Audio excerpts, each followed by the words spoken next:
اگر قسمت میں نہ ہوگا تب، اگر قسمت میں دوبارہ ہوگا کہ اسی جگہ پر میرے فلاں فلاں بندے پھر بیٹھیں گے اور میرے نام کا ذکر کریں گے، تو یقین جان لیجئے اس دن اللہ ہمیں اور آپ کو پھر توفیق عطا کرے گا، پھر ہم بیٹھیں گے، پھر اپنے رب کا ذکر کریں گے۔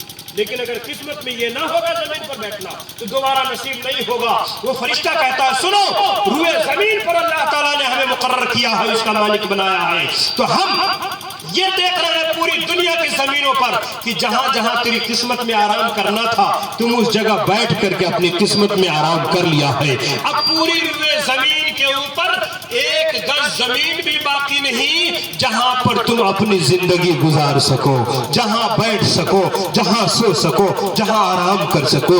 اللہ اکبر۔ وہ فرشتہ جب اتنا کہتا ہے، کہنے کے بعد جیسے ہی جاتا ہے، اب اس بندے کو یقین ہو گیا جو بستر پر لیٹا ہے کہ ہم جس جگہ لیٹے ہوئے ہیں اب یہ بھی جگہ ہم سے چھننے والی ہے، اس جگہ بھی اب ہم کو آرام کرنے کا موقع نہیں ملے گا۔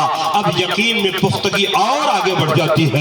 یہ بندہ دیکھتا ہی ہے، دیکھتے جا رہا ہے کہ یہ جیسی فرشتہ گیا چوتھا فرشتہ نمودار ہو گیا، اور چوتھا فرشتہ آیا اور آنے کے بعد کہا اے اللہ کا بندہ سن، اللہ تعالیٰ نے مجھے تیرے پاس اس لیے بھیجا ہے تاکہ میں تجھے خوشخبری سناؤں۔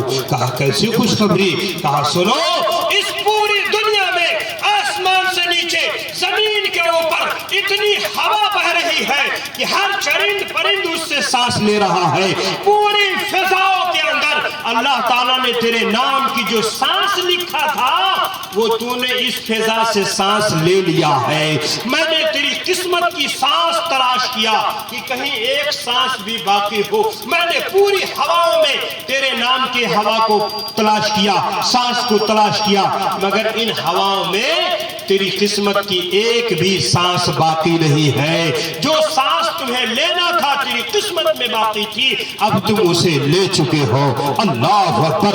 اب بندہ جب اتنا سنتا ہے کہ اس ہواؤں میں، ان فضاؤں میں ہماری سانس باقی نہیں رہی، جتنی سانس لینی تھی اللہ نے میری قسمت میں دیا تھا ہم نے پورا کر لیا ہے، اس بندے کو اب یقین ہو چلا کہ جب سانس ہی باقی نہیں رہے گی تو زندگی کیسے کٹے گی۔ اب موت یقینی ہو چکی ہے۔ اب حال یہ ہے پریشانی کا عالم کہ ہاتھ پاؤں ٹھنڈے پڑنے لگے، ڈر کی وجہ سے، خوف کی وجہ سے دہشت تاری ہے۔ جسم جو پیلا تھا اب خوف اتنا بڑھ گیا کہ کالا پڑنے لگا، ہاتھ کے ناخن کالے ہونے لگے، پاؤں کے ناخن کالے ہونے لگے، ناکیں بندے کی ڈر سے ٹیڑھی ہونے لگی ہے۔ اب وہ بندے کی آنکھ پھٹی کی پھٹی رہ گئی، فرشتہ جا رہا ہے، دیکھ رہا ہے کہ یہ فرشتہ چلا جا رہا ہے، پھٹی آنکھوں سے دیکھ رہا ہے۔ اچانک سے دیکھتا کیا ہے؟ ملک الموت جن کا سر عرش اعظم میں پاؤں تحت الثرى کے اندر ہے، وہ 40,000 بروایت دیگر 70,000 فرشتوں کے ساتھ زمین پہ چلے آ رہے ہیں، ہمارے گھر آ گئے۔ اور آنے کے بعد حضرت ملک الموت ارشاد فرماتے ہیں اے فرشتوں، جو بندہ بستر پر لیٹا ہوا ہے اسے پکڑ کے دبوچ کے دبا کے رکھو، دبا کے رکھو۔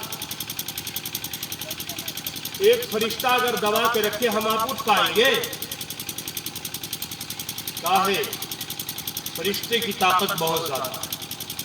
فرشتہ وہ ہے کہ اللہ ایک فرشتہ کو حکم دے کہ دنیا کی پوری زمین کو ایک ہاتھ سے اٹھاؤ، آسمان تک لاؤ اور اس کو پٹک دو، تو ایک فرشتہ پوری زمین کو ہاتھ پہ اٹھا کے آسمان تک لے جائے اور وہاں سے پٹک دے گا۔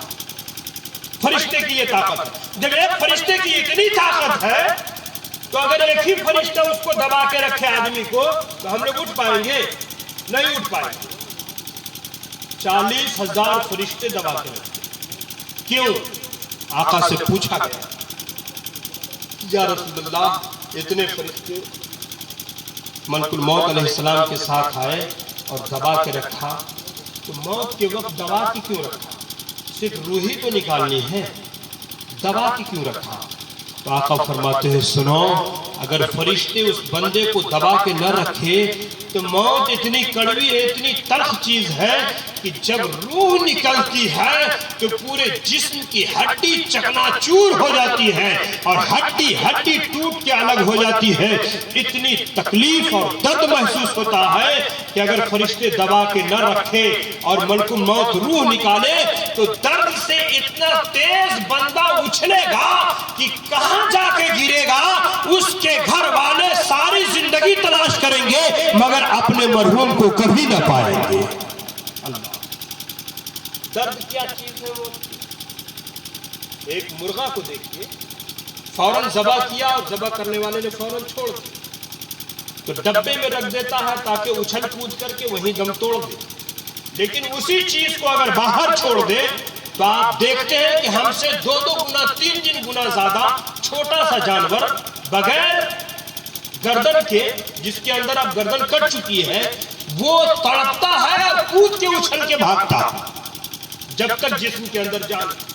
درد کی وجہ سے صرف درد اسے کدا رہا۔